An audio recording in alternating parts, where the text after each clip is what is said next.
अस्सलाम वालेकुम व्यूअर्स, मैं हूं मोहम्मद रिजवान और आप देख रहे हैं आरएस टीवी। आरएस टीवी में आप सबको खुशामदीद।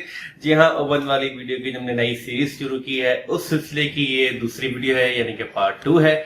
मेरे जिन साथियों ने पार्ट 1 नहीं देखा, वीडियो की डिस्क्रिप्शन में उसका लिंक मौजूद है, उस लिंक को क्लिक करके वो पहले पार्ट 1 देख लें, क्योंकि उसमें हमने बात की है सोलो माइक्रोवेव ओवन की। आज हम बात करने जा रहे हैं ग्रिल माइक्रोवेव ओवन या कॉम्बी मोड, जो माइक्रोवेव में होता है, जिसमें आप माइक्रो प्लस ग्रिल एक साथ यूज कर सकते हैं। तो आइए आज हम देखते हैं कि ग्रिल माइक्रोवेव ओवन को कैसे पहचानते हैं और कॉम्बी मोड को कैसे यूज कर सकते हैं, उसमें हम किस किस तरह के बर्तन इस्तेमाल कर सकते हैं और उसमें हम क्या क्या बना सकते हैं। तो आइए शुरू करते हैं। दोस्तों, माइक्रोवेव में आपको दिखा रहा हूँ कि कौन कौन से फंक्शंस हैं। मैं आपको पहले जो पिछली वीडियो थी सोलो माइक्रो वाली, उसका हल्का सा रिकैप दे रहा हूँ कि वो हम फंक्शन कैसे यूज कर सकते हैं और हम उसमें क्या पका सकते हैं, कौन से बर्तन यूज करते हैं, वो मैं आपको पहले वीडियो में बता चुका हूँ। जिन दोस्तों ने नहीं देखी वो पार्ट 1 देख लें। मैं आपको सिर्फ रिकैप दे रहा हूँ। ये अब आप माइक्रो का बटन प्रेस करेंगे तो पर पावर लिखा हुआ जाएगा। पावर के बारे में मैं आपको पिछली वीडियो में बता चुका हूँ कि ये पावर लेवल्स क्या होते हैं। 5 पावर लेवल होते हैं। अगर वो जानना चाह रहे हैं तो आप मेरी पिछली वीडियो देख लें। इंडिकेशन माइक्रोवेव के ऊपर आ रही है, अंदर जाके हम देखते हैं इसके। और मैंने आपको बताया था पिछली वीडियो में कि सोलो माइक्रोवेव मोड में रेडिएशंस के थ्रू, माइक्रोवेव रेडिएशंस के थ्रू फूड गर्म होती है। और ये वाले हिस्से से, ये जो आपको कार्ड टाइप हिस्सा नजर आ रहा है, यहाँ से इसके पीछे मैग्नेट्रॉन होता है और यहाँ से माइक्रोवेव रेडिएशंस जो है वो ओवन के अंदर आती हैं, जो कि फूड को गर्म करती हैं। इसके बारे में पहली वीडियो में पार्ट 1 में मैं बहुत डिटेल में बता चुका हूं। जो दोस्त मेरे जानना चाहते हैं वो पार्ट 1 जरूर देखें। इस वीडियो में हम ग्रिल और कॉम्बी ऑप्शन की बात करेंगे। आइए मैं आपको उसके बारे में बताता हूं। इसको क्लियर किया। ये ग्रिल का बटन है। ये जब ग्रिल का बटन प्रेस करूंगा तो इसमें ये ऊपर वाला साइन जो ये ब्लिंक कर रहा है, इसका मतलब है कि इसमें अब आपका हीटर ऑन हो जाएगा। जो पिछली वीडियो में मैंने आपको हीटर के कुछ डिजाइन दिखाए थे और मैंने आपको बताया था हर ओवन में डिफरेंट डिजाइन का हीटर हो सकता है। जैसे ये ऊपर जो है ये हीटर लगा हुआ है, हीटिंग एलिमेंट इसे कहते हैं, हीटर भी कहते हैं। ये हीट क्रिएट करता है। सोलो माइक्रोवेव मोड में माइक्रोवेव रेडिएशंस होती हैं और ये हीटर होता है, नॉर्मल हीट होती है। और जो माइक्रोवेव आपका ग्रिलिंग के ऑप्शन के साथ होगा और जिसमें आप ग्रिलिंग कर सकते हैं, 2 निशानियां उसकी, या एक तो उसमें हीटर लगा होगा, दूसरा उसके साथ ये ग्रिल आएगी। क्योंकि आपको पता है कि मैंने आपको बताया था कि माइक्रोवेव में आपने स्टील की कोई भी चीज यूज नहीं करनी, वरना डिजास्टर हो जाएगा।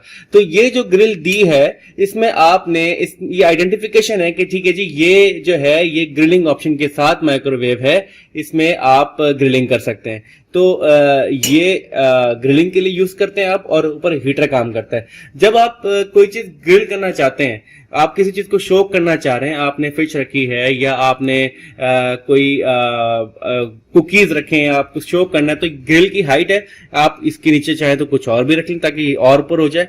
यहाँ पे आपने इसके ऊपर अपनी वो रेसिपी रख दी, जो चीज आप पका रहे हैं। आपने ग्रिल ऑप्शन को ऑन करने के बाद यहां से आपने इसका टेम्परेचर सेट कर दिया, टाइमर सेट कर दिया और आपने इसको ऑन कर दिया। यहां से स्टार्ट प्रेस करेंगे तो वो ग्रिल का ऑप्शन ऑन हो जाएगा और आपकी वो चीज जो है वो क्रिस्प होना शुरू हो जाएगी, इस हीटर की मदद से जो हीट इसमें से निकलेगी। ये मैंने आपको बताया ग्रिल मोड कैसे यूज करना है।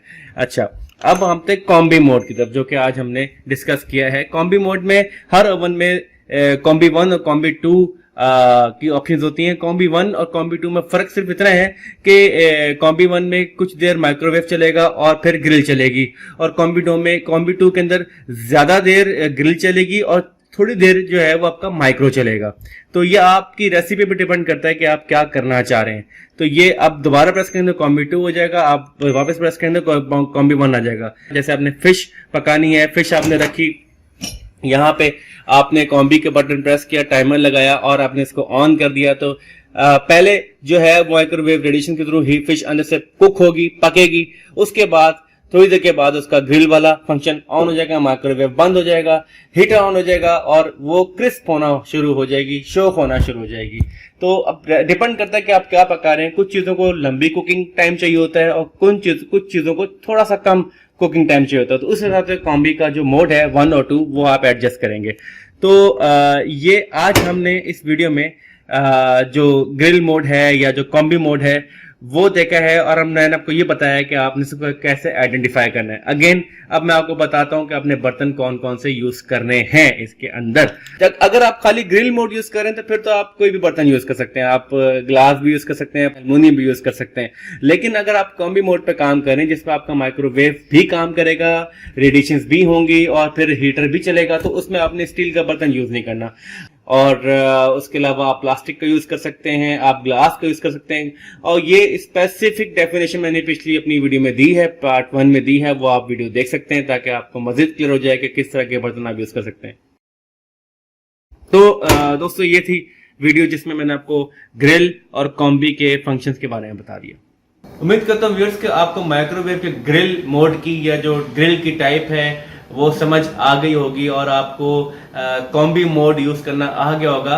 अभी एक और टाइप हमने ओवन की डिस्कस करनी है जो कि हम पार्ट 3 में यानी कि थर्ड वीडियो में करेंगे, जो कि होगा कन्वेक्शन माइक्रोवेव ओवन। और उसके बाद लास्ट वीडियो में आपके लिए एक स्पेशल बोनस वीडियो होगी जिसमें आपको बताऊंगा कि माइक्रोवेव कन्वेक्शन ओवन और खाली कन्वेक्शन ओवन में क्या फर्क है, ये जानना बहुत जरूरी है। तो उम्मीद करता हूं कि आज की वीडियो में आपको ये ग्रिल मोड और कॉम्बिनेशन मोड का बिल्कुल एक सही तरह बिल्कुल क्लियर पता चल चुका होगा। तो मिलते हैं अगली वीडियो में, हम डिस्कस करेंगे कन्वेक्शन मोड को। तब तक के लिए अपने भाई अपने दोस्त रिजवान को इजाजत दीजिए, दुआ में याद रखिएगा। अल्लाह हाफिज।